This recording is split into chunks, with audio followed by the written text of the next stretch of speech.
I am Morgan Wellington, 30 years old and owner of a luxury hotel chain most people save their whole lives to experience for just one night. Started as a hospitality student with big dreams. Now I run 15 properties across 3 continents. Yet somehow, I still found myself seeking approval from parents who never supported my choices. When my phone buzzed with that text from Dad, I stared in disbelief. "You're not welcome in our 5-star hotel." The irony was almost laughable. "Their 5-star hotel," I smiled, picking up my phone. "Security, please revoke the Wellington family's VIP access. If you are watching this right now, drop a comment letting me know which city you're viewing from. Hit that like button and subscribe to join me as this family drama unfolds in the most luxurious setting possible." Growing up in Wellesley, an affluent Boston suburb, my childhood looked perfect from the outside.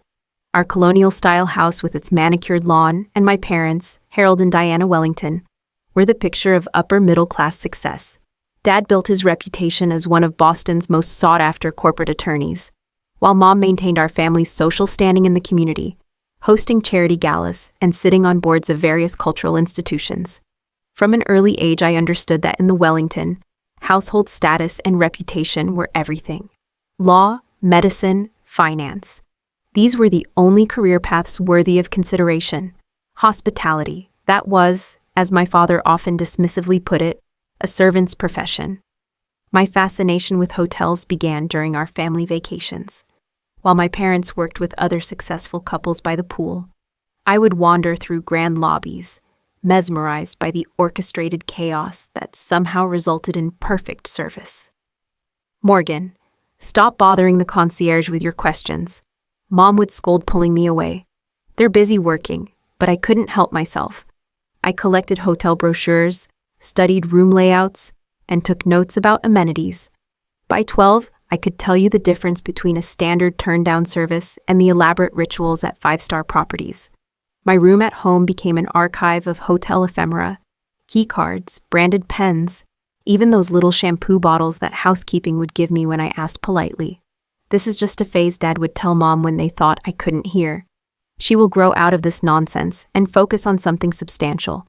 High school brought academic success straight as debate team captain, editor of the school newspaper. But none of it seemed to matter unless it aligned with my parents' vision.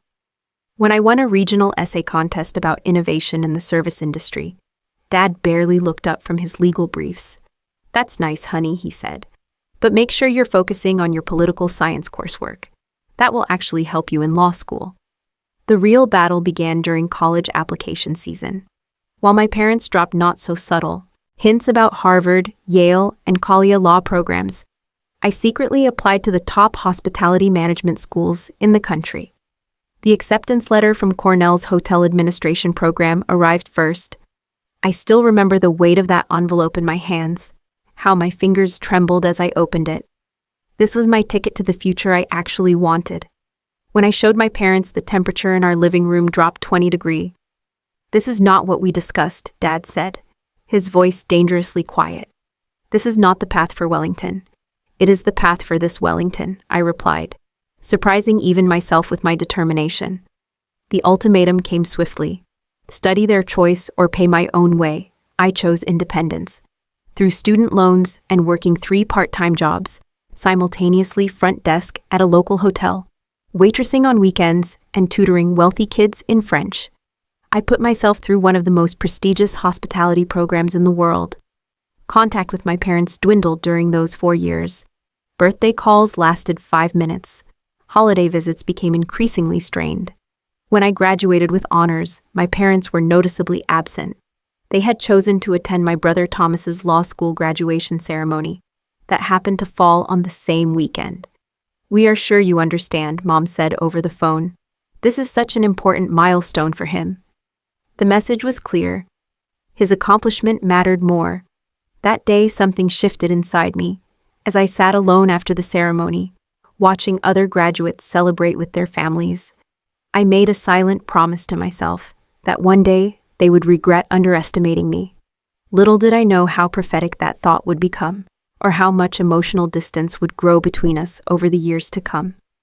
Armed with my Cornell degree and a determination fueled partly by parental dismissal, I moved to Manhattan and landed my first job as a front desk associate at the Archer, a boutique hotel in Midtown. The starting salary was barely enough to afford a tiny studio apartment in Queens that I shared with 2 other hospitality graduates, but I was finally in the industry I loved.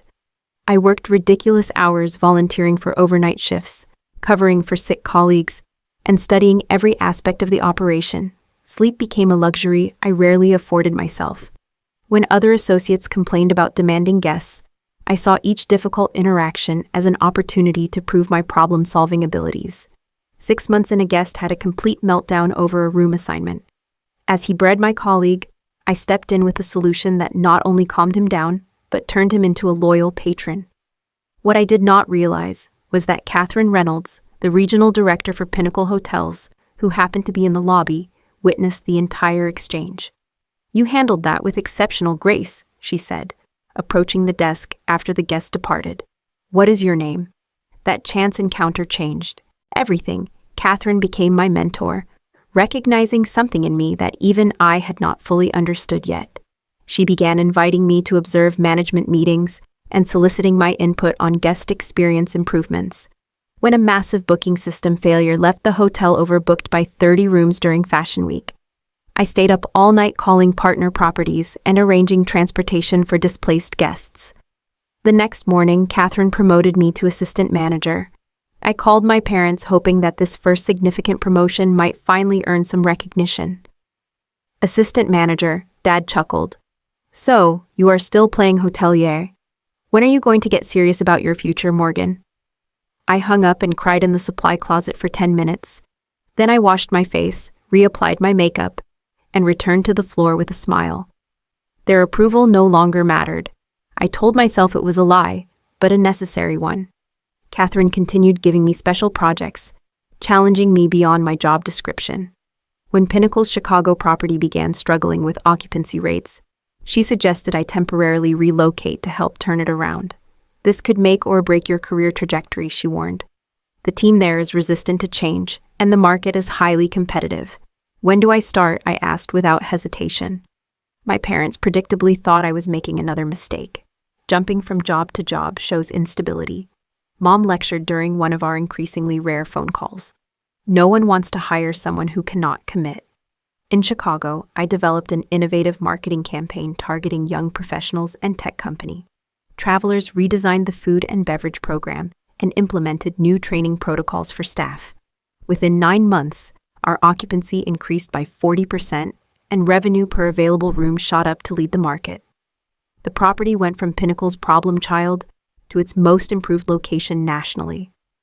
This success caught the attention of James Hartford, Pinnacle's CEO, who invited me to participate in the company's fast-track executive program. At 25, I became the youngest participant in the program's history. "When will you get a real career?" Dad asked during Thanksgiving dinner after I shared my news. "Hotel management is fine for now, but you cannot build a substantial future in service."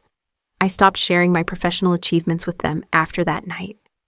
Over the next 2 years, I rose through Pinnacle's corporate ranks while simultaneously developing my own business philosophy. I kept a secret document on my laptop, a comprehensive business plan for acquiring and revitalizing struggling boutique hotels. Every night I refined this plan, researching market trends and identifying potential properties that fit my vision.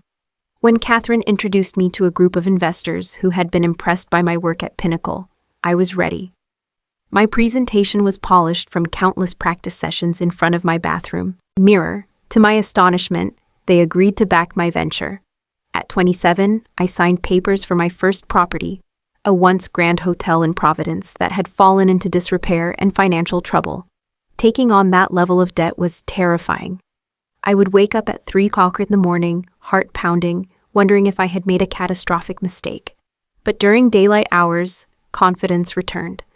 I assembled a small but dedicated team who believed in my vision for what would become the first Wellington Luxury Collection property. The 18 months that followed were the most challenging and rewarding of my life. I worked 17-hour days handling everything from refinancing negotiations to selecting the thread count for the bed linens. When the property reopened after renovations, the response exceeded even my optimistic projections. We reached profitability 3 months earlier than the business plan had estimated.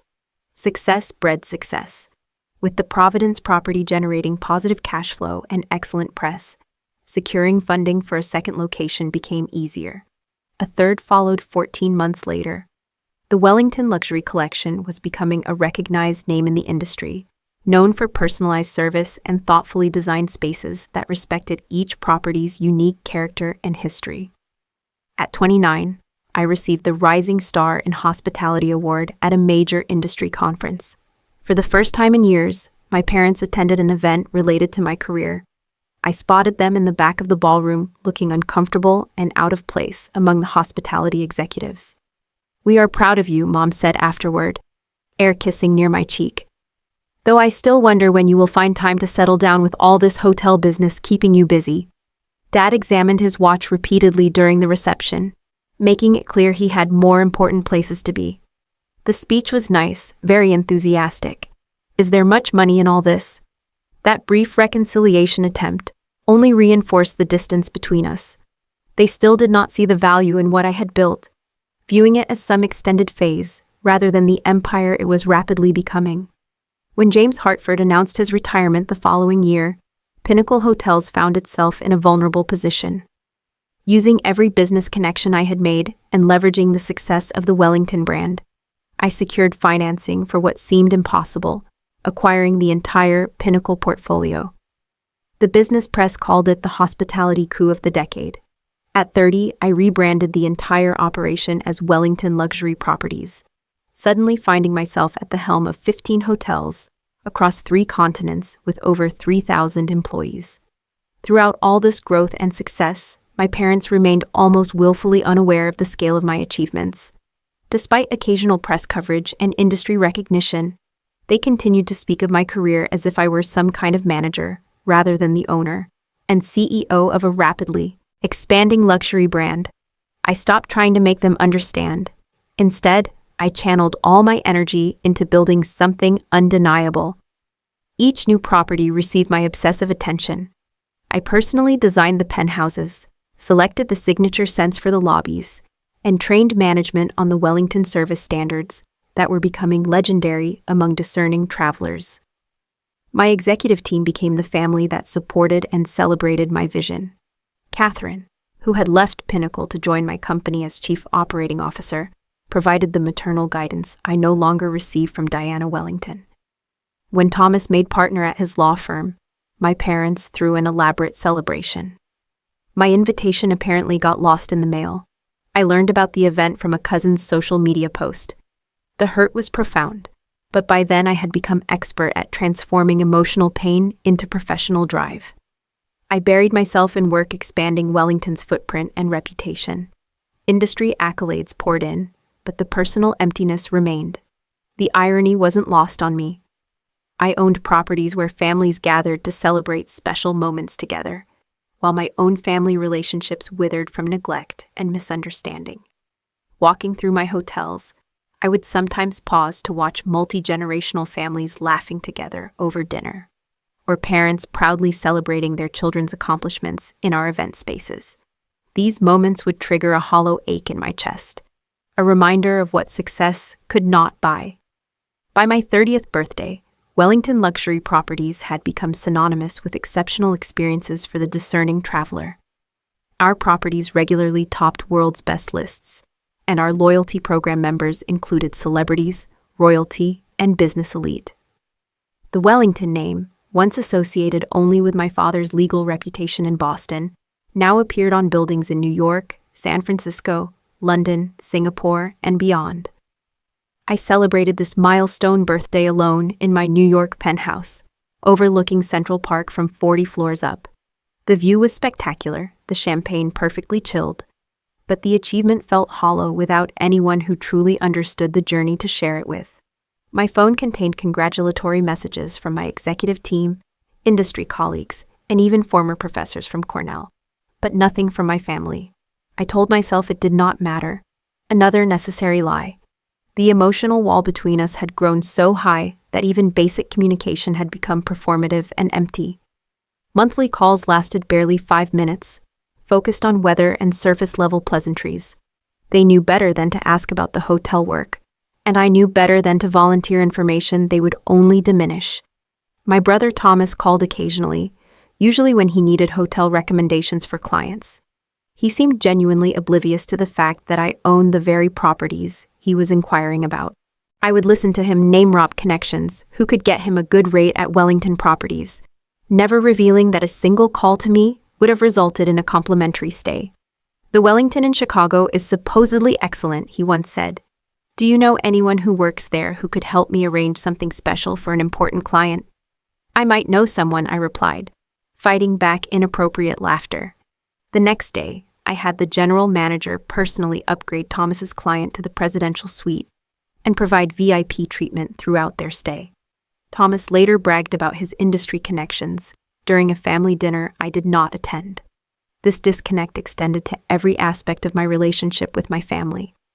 They had created a narrative about my life and career that bore little resemblance to reality, and I had stopped trying to correct it. It was easier to be the slightly disappointing daughter who worked in hotels than to repeatedly face their inability to value what I had built. I channeled this hurt into creating the most exceptional hotel experiences possible. If my own family could not see my worth, I would ensure that every guest who entered a Wellington property felt genuinely valued. Our service standards became legendary. Staff members were trained to anticipate needs before guests articulated them, to remember returning guest preferences without prompting, to solve problems with creativity and grace. The Wellington philosophy centered on making people feel seen and appreciated, precisely what I had always craved from my parents. This approach generated fierce customer loyalty and industry recognition, but the personal emptiness remained. "You have built something extraordinary," Catherine observed during one late-night strategy session. "But when was the last time you did anything just for Morgan the person, not Morgan the CEO?" I had no answer. My identity had become completely entwined with the Wellington brand. Without the constant drive to expand and improve, who was I? The question remained unanswered as I continued building my empire. When our 15th property, a historic building in Boston's Back Bay that I had coveted since my Cornell days, finally opened after an extensive renovation, I should have felt triumphant. Instead, I felt oddly detached during the grand opening gala. Standing on the stage, accepting accolades from the mayor and tourism officials, I scanned the crowd out of habit, still half expecting to see my parents despite not having invited them. Their absence was both a relief and a persistent ache. The Boston property held special significance. It was a homecoming of sorts, a Wellington establishment in the city where I had grown up feeling inadequate. Part of me had fantasized about my parents stumbling upon it, finally realizing what their daughter had accomplished. Another part dreaded the inevitable disappointment if they still failed to understand. After the opening, life returned to its familiar pattern of 18-hour workdays, international flights, and constant problem-solving. I maintained apartments in New York, London, and Singapore, but none of them felt like home. My executive assistant began scheduling personal time in my calendar blocks that I invariably filled with more work. The news of my sister Jessica's engagement arrived via text message one Tuesday morning as I was reviewing quarterly projections. Jessica was 5 years younger than me, the baby of the family who had followed a more traditional path as an elementary school teacher. We had been closest children but had drifted apart as my career took me farther from Boston. Brian proposed last night. Wedding next spring. Would love for you to be a bridesmaid if your hotel stuff allows time off. Miss you. I stared at the message for several minutes, surprised by the invitation and the rush of emotion it triggered. Despite our distance, Jessica wanted me in her wedding party. Perhaps some family connections remained salvageable after all. My reply was immediate. Absolutely yes. Just tell me when and where. So happy for you. What I did not expect was how this wedding would become the catalyst for a family confrontation years in the making, or how it would finally force me to confront the cost of success without authentic connection. 2 weeks after accepting Jessica's bridesmaid invitation, I received another text that made my stomach drop. Mom and Dad are insisting on handling everything.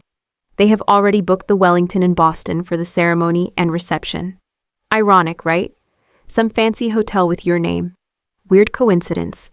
My sister had no idea. None of them did. Somehow, despite press coverage, industry recognition, and the Wellington name literally on buildings in major cities, my family remained completely unaware that I owned the very hotel where they were planning to host her wedding. For a moment, I considered telling Jessica immediately, but something held me back. What if this could be the moment they finally saw my success with their own eyes? What if they experienced the Wellington standard of service and recognized what I had built before knowing it was mine? The decision weighed heavily as I drafted my response. Sounds beautiful. Looking forward to it.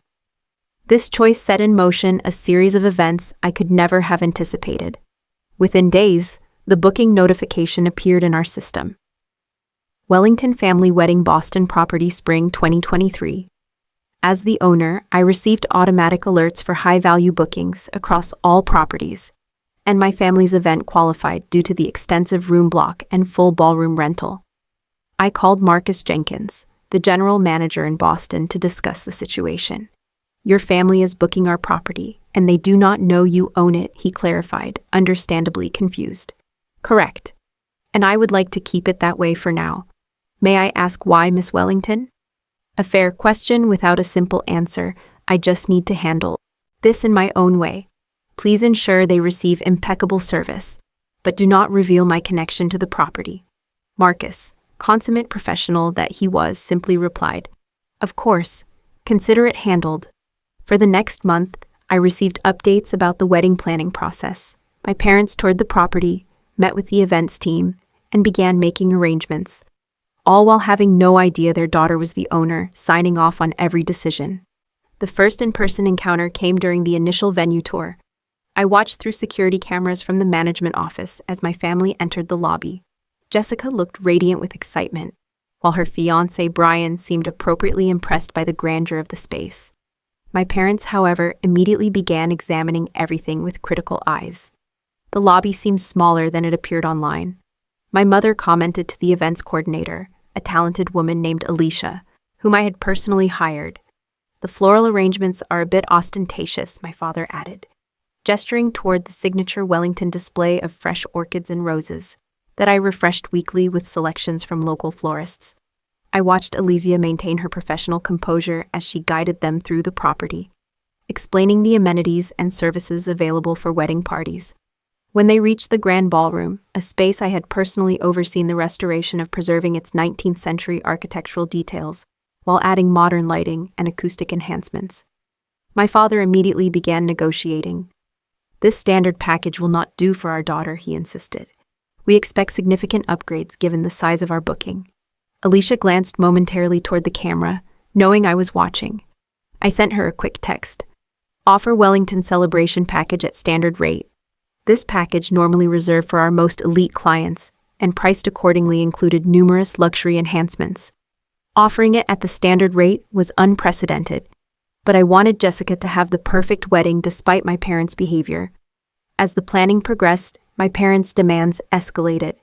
They requested room upgrades for 20 family members, special menu items not on our catering list, extended hours for the reception, and numerous other accommodations that would have been flatly refused for any other client. I approved them all, watching from a distance as my staff struggled to maintain their professionalism in the face of increasingly entitled behavior. Jessica, meanwhile, seemed genuinely appreciative and somewhat embarrassed by our parents' approach. During one planning meeting, after my father berated a staff member over the shade of white used in the sample table linens, I heard her apologize.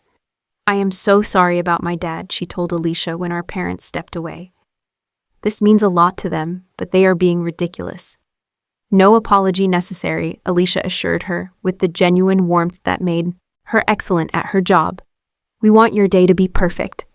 As the wedding weekend approached, I arranged to be present as a bridesmaid while continuing to maintain my secret. The charade was becoming increasingly complicated, but I was committed to seeing it through. The rehearsal dinner held in our private dining room became the flashpoint.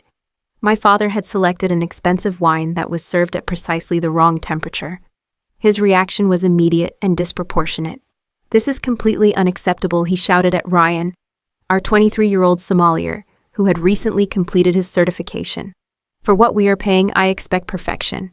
Get me the manager immediately. Before Ryan could respond, I stepped in, unable to watch my staff be mistreated any longer. "Is there a problem with the service?" I asked momentarily, forgetting that I was supposed to be just another bridesmaid. My father turned to me, surprised. "Morgan, this is not your concern. I need to speak with management about the incompetence of their staff." "I am happy to help resolve the issue," I replied, carefully signaling Ryan to give us a moment. "Since when do you know anything about fine wine service?" My father scoffed. "Just because you work at some hotel does not make you an expert on proper hospitality." The irony of his statement might have been humorous under different circumstances. Instead, it just highlighted how little they understood about my life. "I know enough to recognize that the staff here is doing an excellent job," I said evenly. "Perhaps we could address any concerns privately without disrupting Jessica's dinner." "What I need," my father insisted, his voice rising, "is to speak to whoever owns this place. Their staff needs proper training." Little did he know he was already speaking to the owner. The moment to reveal the truth hovered between us, but Jessica's pleading expression convinced me to let it pass. This was her rehearsal dinner, not the time for family revelations. "I will make sure your concerns are addressed." I promised, stepping away to speak with Marcus, who had been observing the situation from near the kitchen entrance. "Have the 1002 Bordeaux brought up from my private collection," I instructed him quietly. "Serve it with my compliments, but do not mention my connection." The wine, worth several thousand per bottle and not on any menu, arrived moments later. Ryan presented it with perfect professional form, explaining its provenance and exceptional quality. My father, momentarily silenced by the gesture, accepted the wine without further complaint. The remainder of the evening passed without incident, but the tension remained palpable. As I retired to my penthouse suite that night, a room my family assumed I had simply been upgraded to because of Jessica's wedding, I knew the fragile peace would not last. The real confrontation was still coming. The morning of Jessica's wedding arrived with the kind of perfect spring weather that event planners dream about. Clear blue skies, mild temperature, gentle breeze. From my penthouse window, I could see the Boston Public Garden coming alive with fresh greenery and early tourists. Under different circumstances, it would have been a day of pure celebration. My phone buzzed with an urgent message from Marcus Mr. Wellington demanding complete reset of ballroom claims. "Table configuration is wrong, despite approving final layout last week. Staff attempting to accommodate but cannot complete before ceremony without additional resources." I checked the time, 7:30 in the morning, with the ceremony scheduled for 4 in the afternoon. Such a major change would normally be impossible, but I immediately authorized overtime for additional staff and called in our auxiliary event team. Before I could even shower, another message arrived. Mrs. Wellington, insisting on floral changes, rejected delivery from approved vendor, demanding specific orchid variety not seasonally available. The messages continued throughout the morning. My father wanted the premium bar package enhanced with specific bourbon brands, not in our inventory. My mother decided the chairs needed different sashes than the ones they had selected weeks ago. The approved menu suddenly required modifications to accommodate forgotten dietary restrictions. Each demand came with the implicit or explicit threat that they would take their business elsewhere if not accommodated. Oblivious to the fact that relocating a 200-person wedding with 8 hours' notice was virtually impossible. By 11 Marcus called rather than texted, his normally unflappable demeanor showing clear strain. "Miss Wellington, I apologize, but the situation has become untenable. Your father is now in the ballroom personally directing my staff on moving tables. He told Carmen from our events team that she obviously does not understand proper event layout and should find another profession." Carmen was a 20-year veteran of the industry who had worked for the Ritz-Carlton before I recruited her to Wellington. The thought of my father berating her made something snap inside me. "I am coming down," I said. "Please assemble the executive team in the presidential suite. It is time to address this situation directly." After quickly dressing in one of my signature business suits, rather than the bridesmaid dress hanging in my closet, I texted Jessica, "Need to speak with Mom and Dad, urgently regarding wedding arrangements. Can you direct them to the presidential suite? I will explain everything soon." Her confused reply came quickly. "What is going on? They are in the ballroom terrorizing the staff. What do you need to talk to them about?" "Trust me," I wrote back. "This is important." 20 minutes later, my parents arrived at the presidential suite, clearly irritated at being pulled away from their micromanagement of the wedding preparations. Their expression shifted from annoyance to confusion when they found not only me, but also Marcus and 5 other members of the Wellington executive team waiting for them. "Morgan, what is the meaning of this?" my father demanded. "We have a wedding to finalize, and the staff here needs constant supervision to get anything right." I took a deep breath, acutely aware that this moment would permanently alter our family dynamic. "I need to clarify something," I began. "The staff you have been berating since you arrived are not just hotel employees. They are my employees. Every person you have spoken to, every service you have demanded, every accommodation you have received, all of it has happened under my authority." My mother's brow furrowed. "What are you talking about? Are you working here now? Is that why you are dressed like that instead of getting ready with the bridesmaids?" "I do not work here," I replied steadily. "I own here. Wellington Luxury Properties is my company. I founded it. I built it. I own all 15 properties across 3 continents, including this one." The silence that followed was absolute. My father's face cycled through expressions: disbelief, confusion, and finally a flash of embarrassment, quickly replaced by defensiveness. "That is impossible," he finally said. "You manage hotels. You never mentioned owning anything of this scale." "I stopped mentioning my career achievements when it became clear they did not interest you," I replied. "But yes, this is my company. The Wellington in the name is not a coincidence." My mother sank into one of the suite's plush armchairs. "You own all of this since when?" "I founded the company 5 years ago with one property. We acquired Pinnacle Hotels 2 years ago and rebranded as Wellington Luxury Properties. It has been covered extensively in the business press." My father's expression hardened. "So, you have been deceiving us this entire time, letting us book this venue without telling us you owned it. What kind of game are you playing?" The accusation stung despite its absurdity. "Game, you have dismissed my career at every turn. You have treated my staff, some of the most dedicated and professional people in the industry, with contempt. You have made demands that would be rejected outright from any other client, all of which I approve because I wanted Jessica to have a perfect wedding." "This is mortifying," my mother whispered, likely remembering every critical comment she had made about the design elements I had personally selected. At that moment, Jessica and Brian appeared at the suite door, which had remained ajar. "What is going on?" Jessica asked, looking between us with growing alarm. "Why is everyone in here instead of getting ready?" "Your sister has been hiding things from the family," my father began. "That is not fair," I interrupted.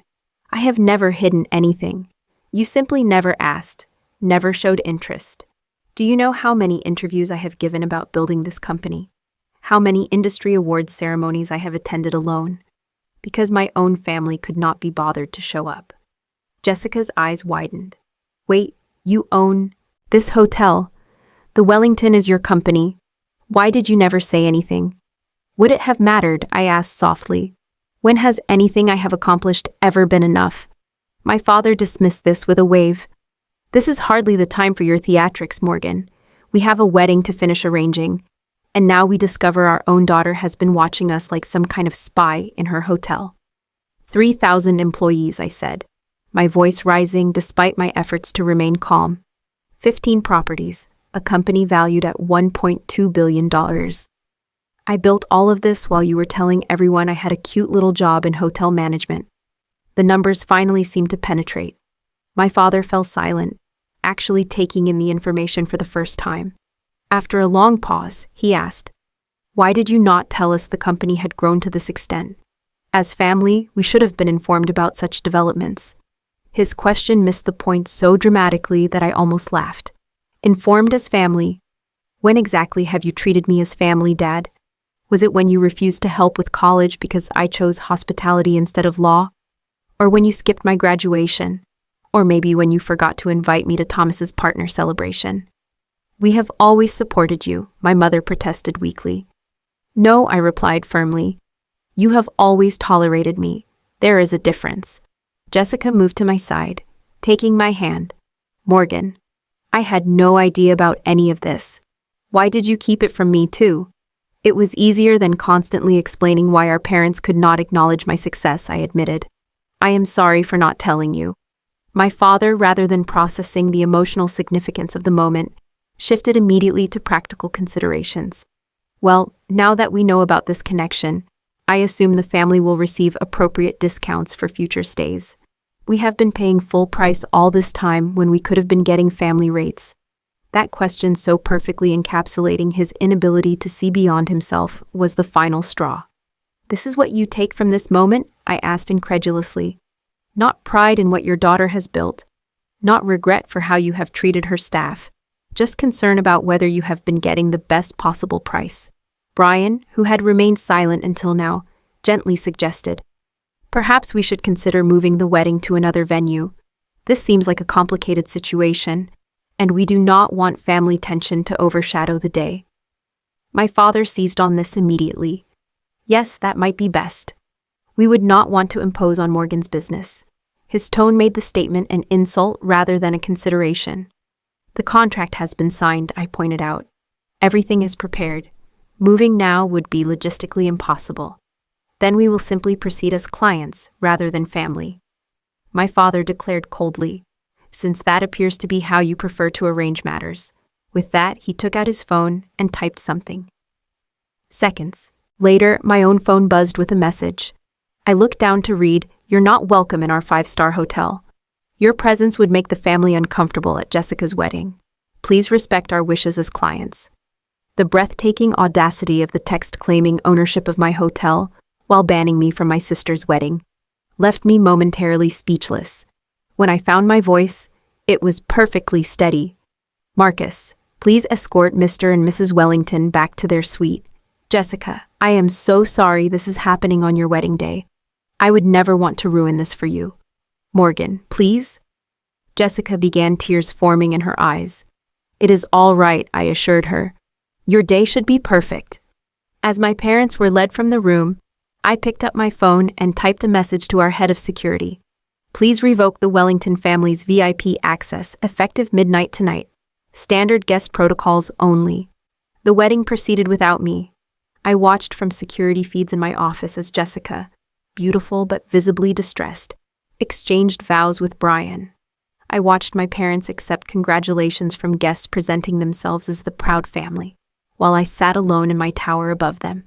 At midnight, precisely as the reception wound down, their keycards stopped working with VIP access. No more entrance to the exclusive Wellington Club lounge. No more priority service. No more special amenities. They had wanted to be treated as regular clients rather than family. I was simply honoring their request. When my father called the front desk to complain, he was politely informed that their access level had been adjusted according to management instructions. "Do you know who I am?" I heard him demand through the recorded call. "Yes, sir." "You are Harold Wellington, guest in room 812, the night manager replied professionally. "I would be happy to send a new keycard with standard guest access." It was a small, perhaps petty victory that provided little consolation as I sat alone in my office, watching my family celebrate without me. The days following Jessica's wedding passed in a blur of work and emotional numbness. I threw myself into operations with even greater intensity than usual, scheduling back-to-back meetings that left no time for reflection.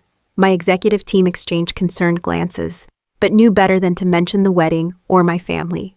Industry blogs and social media had picked up fragments of the Wellington family drama. Speculation ran wild, with some outlets suggesting internal company conflict, and others reporting a hostile takeover attempt by relatives. Our PR team worked overtime to minimize the damage, but the gossip persisted. A week after the wedding, I retreated to my New York penthouse, claiming a rare weekend off. In reality, I could no longer maintain the facade of being unaffected. The emotional wall I had built over years had cracked, and everything was pouring through. Catherine arrived unannounced Saturday morning using the emergency access code I had given her years ago.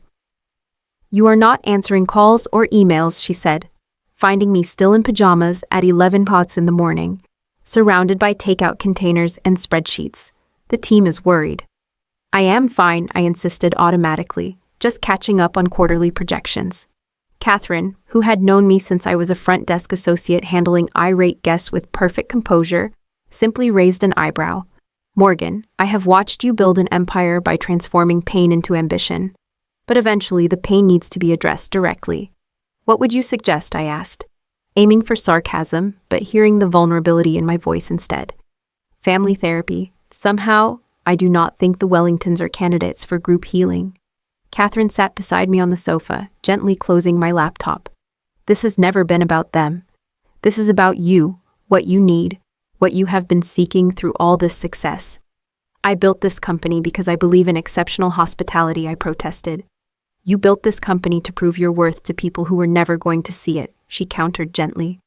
And in the process, you created something extraordinary. But the hole inside does not get filled with more properties or higher profit margins. The truth of her words broke something open inside me. For the first time since I was a child, I allowed myself to cry openly in front of another person. Years of suppressed hurt, disappointment, and longing poured out as Catherine simply sat with me, offering the maternal comfort Diana Wellington had never provided. When the storm of emotion finally subsided, Catherine said, "Your success is real. Your company is extraordinary. Neither of those things requires your parents' validation to be true." "Then why does it still hurt so much?" I whispered. "Because you are human," she replied simply. "And it is time you allowed yourself to be." That conversation marked the beginning of a different kind of journey. The next day, I made 2 calls. One to a highly recommended therapist specializing in family trauma, and another to Jessica. My sister answered immediately, "Morgan, I have been trying to reach you for days. Are you okay?" "Not really," I admitted, the honesty feeling foreign but necessary. "But I am working on it. How was the honeymoon?" "Beautiful, but overshadowed by what happened." "I had no idea, Morgan. About the company, about how Mom and Dad have treated you all these years. I feel terrible." "You have nothing to feel terrible about," I assured her. "I should have been more open with you." "They were wrong," she said firmly. "What they did at the wedding was unforgivable. Have you spoken to them since returning?" "Yes," she sighed. "They have their own version of events, of course. Dad is still angry about the keycard incident. Despite everything, this made me laugh. Of course he is. I want us to stay connected." Jessica said, "Whatever happens with them, I do not want to lose my sister again." That simple affirmation meant more than she could know. Over the following months, I maintained limited contact with my parents while focusing on my own healing. Weekly therapy sessions helped me recognize patterns. I had never acknowledged how my entire identity had become wrapped up in proving my worth through achievement. How I measured my value through external validation rather than internal fulfillment. Success was my armor. I told my therapist during one particularly insightful session, if I could just be successful enough, impressive enough, it would not matter that my own parents did not value me. And now, she prompted, now I am beginning to understand that no amount of success can heal that wound. Only I can do that. This realization led to gradual changes in how I operated. I established the Wellington Hospitality Foundation, providing scholarships to first-generation college students pursuing careers in the industry. I developed mentorship programs for young professionals whose families did not support their career choices. For the first time, I began cultivating a life outside work. I reconnected with college friends I had lost touch with during my single-minded climb. I accepted a dinner invitation from Sebastian, an architect who had designed our Singapore property, and was surprised to find myself enjoying his company without mentally drafting emails throughout the meal. "You seem different," he observed over dessert. "More present. I'm trying to be," I admitted. My executive team noticed the changes too. Meetings became more collaborative rather than directive. I began taking actual weekends off and encouraged my staff to maintain healthier work-life boundaries as well. 6 months after the wedding incident, I received an unexpected email from my mother. The subject line simply read, "Saw this," with a link to a Wall Street Journal profile of me and the Wellington brand. The article detailed the company's growth innovative approach to hospitality and my personal journey from front desk associate to industry leader. The body of the email contained just one line. We had no idea it was this significant. After considerable thought, I replied, "There is a lot we do not know about each other. Perhaps that could change." This tentative exchange opened a channel of communication, though progress remained slow and fragile. My father predictably found direct acknowledgement more difficult. His first email focused on tax strategies for my hotel business, rather than any personal reconnection. After consulting with my therapist, I suggested meeting on neutral ground, not at any Wellington property for coffee. The first encounter was painfully awkward, with my father discussing the stock market and my mother making nervous observations about the cafe's decor. I did not come here to talk about interest rates, I finally said. I came to begin rebuilding a relationship, if that is something you both want. My father shifted uncomfortably. We have always wanted a relationship with you, Morgan. You were the one who became distant. Rather than arguing about the past, a pointless exercise my therapy had helped me recognize, I focused on the present. I am here now, trying to connect. Can we start from this point forward? My mother reached across the table to take my hand, the first genuine physical contact between us in years. We would like that very much. My father nodded stiffly, the closest to an emotional acknowledgement he could manage. It was a small beginning, but a beginning nonetheless. Jessica served as a bridge during this tentative reconciliation, arranging family dinners where the conversation gradually became less superficial. My parents still struggled to fully comprehend the magnitude of what I had built, but they were making efforts to learn.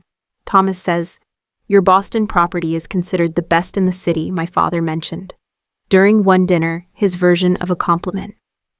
"Thank you," I replied, accepting the awkward praise for what it was, a step toward recognition.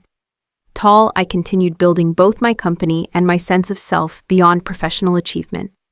Sebastian and I developed a relationship based on mutual respect and shared values. My friendship circle expanded beyond industry contacts. For the first time in my adult life, I began to experience success as one component of a fulfilling life, rather than its sole, defining feature. 1 year after the wedding confrontation, I stood on the balcony of our newest property in Paris, watching the Eiffel Tower lights shimmer against the evening sky. Wellington, Paris had been a particularly challenging project, navigating French bureaucracy, preserving historical elements, while modernizing systems, recruiting staff who embodied both Parisian sophistication and Wellington warmth.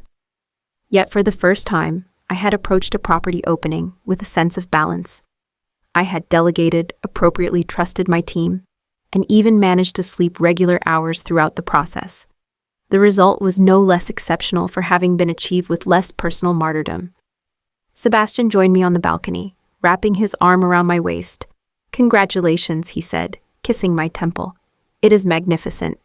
"Thank you for understanding all the late nights and early mornings," I replied, leaning into him. Our relationship had flourished despite my demanding schedule, perhaps because he understood the passion that drove me while gently encouraging me to find space for other priorities as well. The Wellington touch is evident everywhere, he observed. But this one feels different somehow. I designed it with joy instead of something to prove. I explained that makes all the difference. Inside, the opening gala was in full swing. Industry leaders, Parisian elite, and travel journalists mingled in the grand salon I had envisioned 2 years earlier. The Wellington Paris represented not just another business achievement, but a new chapter in how I approached success itself. My phone buzzed with a text from Jessica. "The ultrasound says, it is a girl. You are going to be an aunt.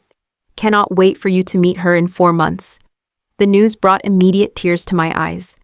Happy ones for a change. My sister was creating her own family, and I would be part of it. "Everything okay?" Sebastian asked, noticing my emotion. "Everything is wonderful," I replied, showing him the message. "I am going to be Aunt Morgan." This personal joy meant as much to me as the professional triumph unfolding inside a realization that would have been impossible for the Morgan of a year ago. Jessica's pregnancy created an unexpected opportunity for further family healing. When she asked if I would host a baby shower at the Boston property, I suggested something more significant. "What if you and Brian bring Mom and Dad to Paris instead? A family trip before the baby arrives. My treat, of course." The invitation represented more than a luxury vacation. It was an opportunity to share my world with my family on my terms, in an environment where my accomplishments could not be minimized or overlooked. To my surprise, they accepted. 2 months later, I greeted my parents in the lobby of Wellington, Paris, watching their expressions as they took in the grandeur of the space. "You designed all this?" my mother asked, genuine awe in her voice.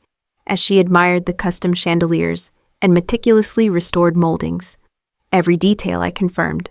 Would you like a tour? For the first time, I showed my parents my professional world without downplaying its significance. I introduced them to executive team members who spoke of my leadership with respect and admiration. I explained the thinking behind design choices and service protocols. I shared the challenges and triumphs of creating a luxury experience that felt both exclusive and welcoming. Watching my father observe a staff training session, I saw something I had never witnessed before. Actual recognition of the complexity and value of what I did. The level of detail is extraordinary, he commented afterward. I had no idea hospitality operated at this level of sophistication. From him. This constituted high praise. On their final evening, I hosted a private dinner in my Paris apartment overlooking the Seine. As we shared wine and conversation, I realized the dynamic had shifted in subtle but important ways.